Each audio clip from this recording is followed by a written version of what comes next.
À la une de l'actualité, libération de centaines d'adolescentes enlevées vendredi dans le nord-ouest du Nigeria. Elles étaient ce mardi au siège du gouvernement de Zamfara.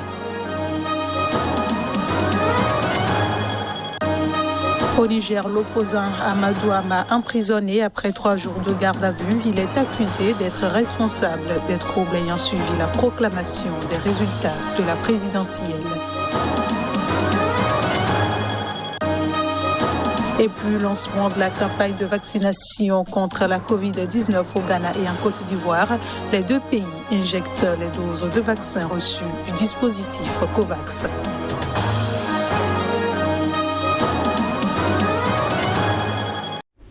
Merci de votre fidélité. Bienvenue dans cette édition. Des centaines d'adolescentes enlevées vendredi dernier dans leur pensionnat dans le nord-ouest du Nigeria ont été libérées et se trouvaient ce mardi matin au siège du gouvernement de Zamfara. C'est une annonce faite par le gouverneur de cet État, le docteur Beto Matawal. Les traits du visage tirés par la fatigue, les jeunes filles sont arrivées très tôt mardi matin au siège du gouvernement à Gusau, la capitale de Zamfara, dans plusieurs minibus. Le nombre total de filles enlevées dans l'école est de 279. Elles sont toutes ici avec nous. On remercie Allah, a déclaré le gouverneur de Zamfara, tout heureux. Les autorités les ont réunies dans un auditorium où des vêtements propres, dont un hijab bleu ciel, leur ont été distribués. Les autorités avaient initialement affirmé que 317 jeunes filles manquaient à l'appel après l'attaque de ce pensionnat dans l'état de Zamfara dans la nuit du jeudi à vendredi par des hommes armés. Un soulagement pour ces nombreuses familles qui étaient dans le désespoir depuis l'annonce de leur enlèvement. Certains, en colère, ont attaqué vendredi un convoi officiel voulant se rendre sur les lieux, blessant grièvement un journaliste local. Ces derniers mois, les écoles semblent être devenues une cible lucrative pour ces gangs criminels. L'enlèvement de masse de vendredi était le 4e en moins de 3 mois dans le nord-ouest du Nigeria. Les autorités de Zamfara ont pris l'habitude de négocier avec les bandits des accords d'amnistie en échange de la remise de leurs armes. L'autre inquiétude est que la multiplication de ces kidnappings n'aggrave encore la déscolarisation, particulièrement des filles dans cette région qui compte déjà le plus grand nombre d'enfants n'allant pas à l'école au Nigeria, selon l'ICG. Toujours au Nigeria, des djihadistes liés à l'État islamique dans le nord-est du pays ont attaqué une base de l'ONU dans la ville de Dikwa. Ils tentaient dans la soirée de pénétrer dans un espace sécurisé où se sont réfugiés 25 travailleurs humanitaires, selon des sources sécuritaires et humanitaires. Les précisions. Des combattants du groupe État islamique en Afrique de l'Ouest, ISWAP, ont envahi lundi soir la ville de Dikwa, attaquant un camp militaire et une base de l'ONU. Selon une source militaire, les terroristes de ISWAP ont lancé une attaque simultanée sur un super-camp base militaire et sur une base humanitaire de l'ONU. La base des humanitaires a été incendiée par les combattants, mais jusqu'ici, aucun employé n'a été touché. Des renforts militaires basés dans la ville de Marthe, à 40 km, ont été dépêchés sur place pour aider à repousser les djihadistes, a précisé une source humanitaire. Il y a 3 ans, le 1er mars 2018, des combattants de l'ISWAP avaient attaqué une base de l'ONU dans la ville de Ran, dans le nord-est du Nigeria. 8 membres des forces de sécurité avaient été tués, ainsi que 3 employés nigérians de l'UNICEF et de l'Organisation internationale pour les migrations, l'OIM. Le nord-est du Nigeria est en proie à un conflit meurtrier depuis 2009 et le lancement d'attaques par des islamistes de Boko Haram. En 2016, le groupe s'est scindé avec, d'un côté, la faction historique et de l'autre, l'État islamique en Afrique de l'Ouest, ISWAP, reconnu par le groupe État islamique. Le 15 février dernier, des combattants de l'ISWAP avaient pris le contrôle de la ville stratégique de Mat, d'où sont partis les renforts lundi soir après avoir submergé des soldats en garnison. Les militaires avaient repris le contrôle de la ville 1 semaine plus tard. Cette même semaine, l'autre groupe djihadiste, Boko Haram, avait également attaqué au mortier Maïdougouri, la capitale régionale de l'État du Borno, épicentre de la révolte. Cette attaque avait fait au moins 16 morts et des dizaines de blessés. Je le disais en titre, la Côte d'Ivoire a démarré ce lundi sa campagne de vaccination contre le coronavirus. Le pays a reçu en fin de semaine 504 000 doses de vaccins. Le porte-parole du gouvernement, Patrick Hachi, s'est déjà fait vacciner. Les détails. 504 000 doses de vaccins financées par le programme COVAX sont disponibles pour l'heure en Côte d'Ivoire. Le pays a reçu sa première livraison en fin de semaine dernière. En ce début de la campagne, les membres de l'exécutif ivoirien se font vacciner. Patrick Hachi, porte-parole du gouvernement ivoirien, reçoit le vaccin Oxford AstraZeneca contre le coronavirus. Ces doses de vaccins sont arrivées à l'aéroport international d'Abidjan à bord d'un avion affrété par le Fonds des Nations Unies pour l'enfance. La Côte d'Ivoire, pays de 25 millions d'habitants, enregistrait vendredi plus de 32 000 cas confirmés du coronavirus et près de 190 morts.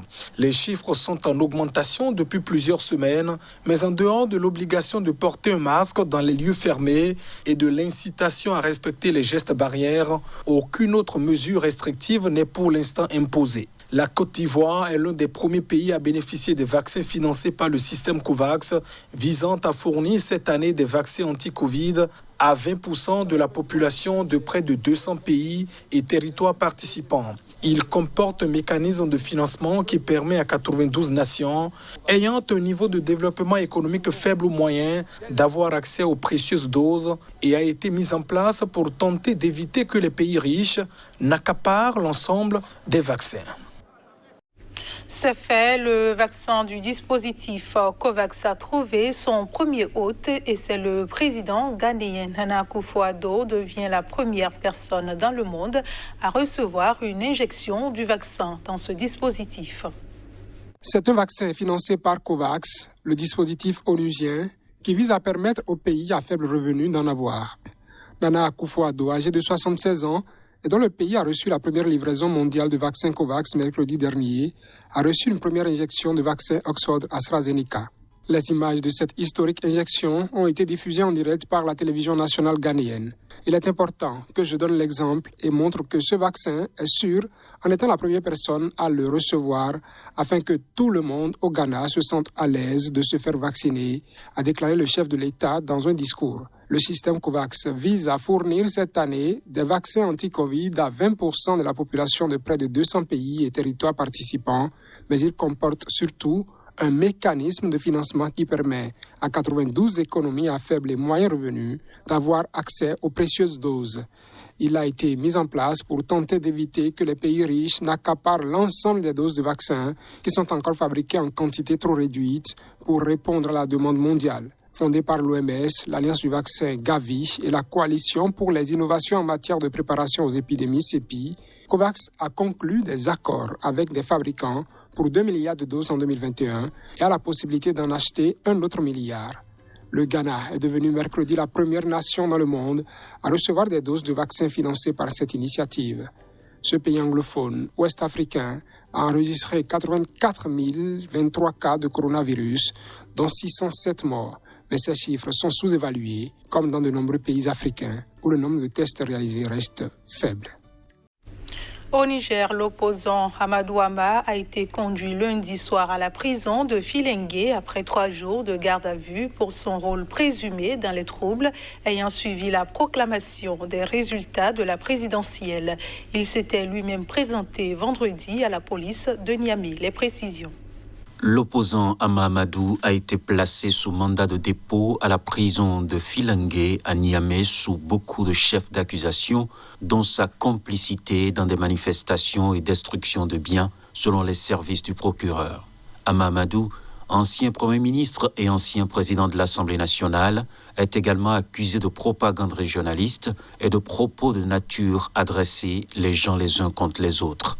L'opposant s'était présenté de lui-même vendredi à la police de Niamey où il a passé 3 jours en garde à vue avant d'être emprisonné sous décision du doyen des juges d'instruction chargé de son dossier. Le ministre de l'Intérieur, Al-Kash Al-Hada, l'avait accusé la veille d'être le principal auteur des troubles ayant éclaté à Niamey après l'annonce le 23 février par la Commission électorale nationale indépendante CENI de l'élection de Mohamed Bazoum au second tour de la présidentielle. Ces troubles ont fait 2 morts, entraîné des pillages de commerce, des destructions d'infrastructures et de biens privés et ont conduit à l'interpellation de 468 personnes, selon le ministre de l'Intérieur. Lundi, la coalition de l'opposition CAP 2021 et ses alliés ont annoncé leur détermination à défendre la victoire de l'opposant Mahaman Ousmane par tous les moyens de droit. Elle exige la libération sans condition des personnes interpellées, dont Ama Amadou. Et puis l'armée congolaise évoque l'une de ses prouesses militaires. Elle annonce avoir tué 16 miliciens et perdu 3 soldats. C'était au cours d'une offensive contre un groupe armé actif en Ituri, dans le nord-est de la RDC. Reportage. L'offensive des forces armées de la RDC, FARC, lancée vendredi, a ciblé des fiefs du groupe armé Force patriotique et intégrationniste du Congo, FPIC, actifs dans le territoire d'Irumu, en Ituri. Lors de ces combats, les FARC ont neutralisé 16 éléments du FPIC et capturé 7 autres, a déclaré le porte-parole de l'armée en Ituri. 2 localités de leur retranchement sont passées sous contrôle des soldats loyalistes, a-t-il ajouté. L'armée rend hommage et salue la mémoire de 3 vaillants soldats, dont un officier tombé au champ d'honneur, a mentionné l'officier, indiquant que les opérations de fouille et de nettoyage continuent. Le groupe armé ennemi visé aurait des revendications politiques. Ces éléments s'attaquent aussi aux membres de la communauté Alour, selon plusieurs témoignages d'habitants. Début 2020, ils avaient incendié un commissariat de police et le bureau du territoire d'Irumu, selon les mêmes témoins.